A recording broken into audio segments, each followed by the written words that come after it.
நீங்க சொன்ன மாதிரியே துர்காவோட கைரேகை பதிஞ்ச பொருளை கொண்டு வந்துட்டேன். இந்த குத்து விளக்கு முழுக்க அவளோட கைரேகை தான் பதிஞ்சிருக்கு. எனக்கு எவ்வளவு சீக்கிரமே துர்கா யாருங்கிறத கண்டுபிடிச்சு சொல்ல முடியுமோ அதை நீங்க சொல்லணும். அடுத்த கட்டமா ஏதாவது பண்ணி நான் அவளை அழிச்சே தீரணும். அவளை உன்னை விட 10,000 மடங்கு வெறியில நான் இருக்கேன். துர்காவோட கைரேகையை கொண்டு வந்து கொடுத்துட்டல, இனி நடக்க வேண்டியதை நான் பார்த்துக்கிறேன். இந்த விளக்குல இருந்து அவளோட ரேகைய பதிவெடுத்து அத நீச்ச சக்கரத்துல வச்சு நாம பூஜை பண்ணா அவளோட ஜென்ம ரேகை தெரியும்.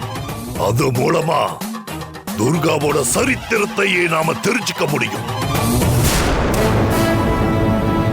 இது வரைக்கும் நடந்த அத்தனை விஷயத்துக்குள்ளயும் மறைஞ்சிருக்கிற மர்ம என்னன்னு நமக்கு தெரிஞ்சிடும்.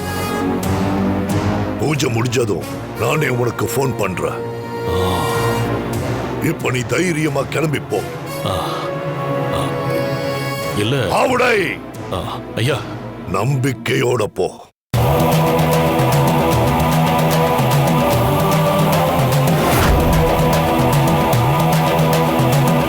சரிங்க ஐயா, நான் வரேன்.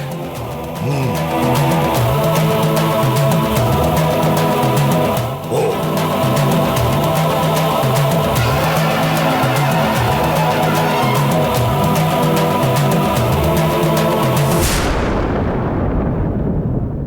மருது இங்க வா.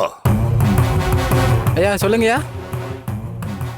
முதல்ல இந்த குத்து வழக்குல இருக்கிற ரேகைய பதிவேடு. சரிங்கய்யா. எடுத்து முடிச்சதும் அத பூஜையில வைக்கிறதுக்கான எல்லா ஏற்பாடுகளையும் செய். சரிங்க. புரிஞ்சுதா? புரிஞ்சுதுங்கய்யா. ரேகை முக்கியம். கண்டிப்பா எடுத்துறேன்.